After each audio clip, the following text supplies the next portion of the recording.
Мен өзім доктор Картикисан, аға кеңесші, кардиолог және электрофизиолог, Аполло ауруханасы, Гринс Роуд, Ченнай. Сіздердің бәріңіз білесіздер, тұрақты кардиостимуляторды орнату жауырын маңайында жүрек соғысы баяу науқастарға жасалады.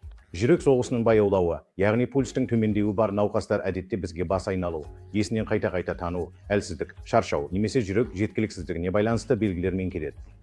Олар үшін жүрек соғысын қалыпты деңгейде ұстау өте маңызды, өйткені бұл бүкіл денеге жеткілікті қан айналымын қамтамасыз етеді.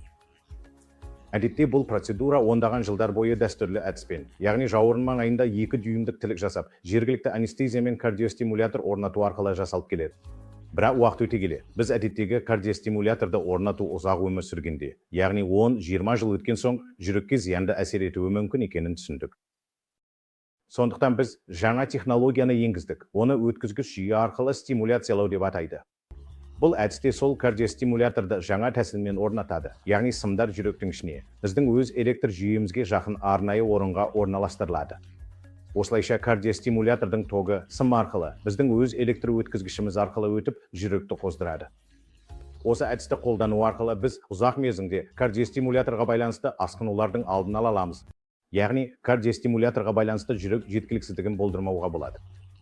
Бұл жаңа технологияны біз соңғы 4-5 жылда барлық кардиостимулятор қондырылған науқастарға қолданып келеміз. Қарт адамдарға арналған тағы бір жаңа технология бұл сымсыз кардиостимуляторлар. Сымсыз кардиостимуляторларды орнату үшін иық аймағын ашу немесе кесу қажет емес.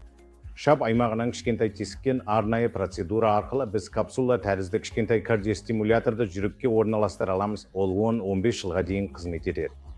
Осылайша дәстүрлі кардиостимулятор қондыруға денсаулығы жарамайтын қарт адамдарға бұл әдісті қолдануға болады. Ешқандай кесу немесе түбусіз, олар ұзақ әрі қиындықсыз өмір сүре алады. Рахмет.